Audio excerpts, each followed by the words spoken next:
Welcome to Hope Inspires 247, the spark that ignites the flames of critical thinking and passionate discourse. I'm your host, CC, and I'm thrilled to have you join me on this journey into the world of politics. In a world filled with turmoil and confusion, it's easy to feel overwhelmed and disconnected from the issues that shape our lives.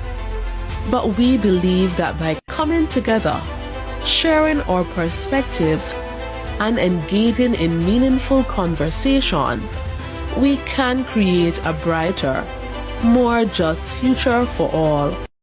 Today, we will be highlighting the tragedy that struck at the Spanish Town Hospital re a pregnant teen.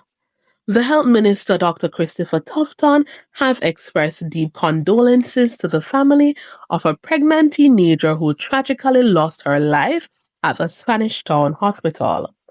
A thorough investigation is currently underway to determine the circumstances surrounding her death.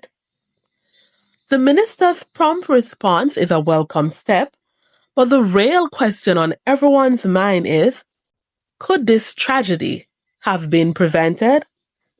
The Spanish Town Hospital has been undergoing modernization efforts, including a $5.5 billion renovation project aimed at improving patient care delivery. However, it's clear that more needs to be done to ensure the safety and well-being of patients, particularly vulnerable groups like pregnant teenagers.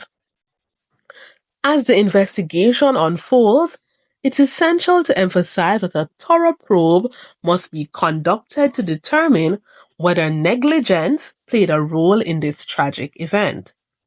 The question of medical negligence cannot be ruled out, and it's crucial that the investigation leaves no stone unturned.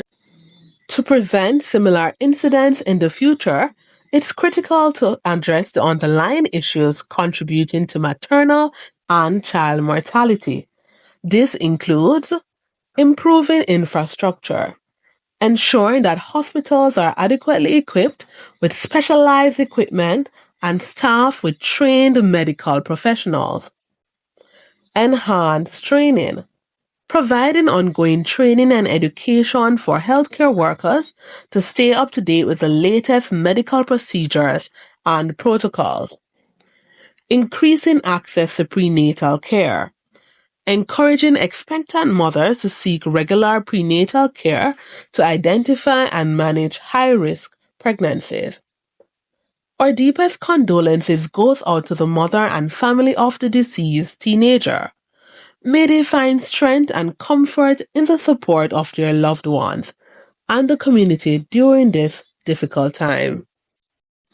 We will now be playing the video wherewith the mother spoke with TVJ News, and it's heart-rending to hear what the mother went through at the Spanish Town Hospital. Listen keenly. News of the teen's death has been crippling, especially for her mother, Christine Campbell. She is a selfish person. She don't know what's that happened to her right now. She acknowledged that her daughter's pregnancy was high risk. It's why she says she signed the paperwork for the hospital to perform a C-section. They explain it to me, say, mother, she may lose the uterus, or rather lose her uterus than lose her life. So I sign. Maternal death remains a major concern in Jamaica. During an emergency press conference in June, Chief Medical Officer Dr. Jacqueline Bisesa McKenzie said the rate, now at 130 per 100,000 live births, is too high. This is not something that is good, and I mean it's something we have a discussion about almost every day, in saying how do we bring down these numbers. Come 2030, the global maternal death rate should be reduced to 70 per 100,000 live births. For smaller nations, 100 per 100,000 live births. To achieve that, it means countries like Jamaica must take steps to improve the care of expectant mothers up to the time they give birth and beyond. But with less than 6 years to go until 2030, is it too ambitious? Can Jamaica achieve this very important sustainable development target?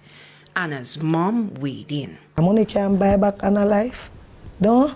But me just want them to learn that if another thing like that for happen to another mother, at least them can try to do better. Anna would have celebrated her 15th birthday on January 5, 2025. Thank you for watching. If this kind of content resonates with you, don't forget to like, share, and subscribe, and join our community. See you in the next video.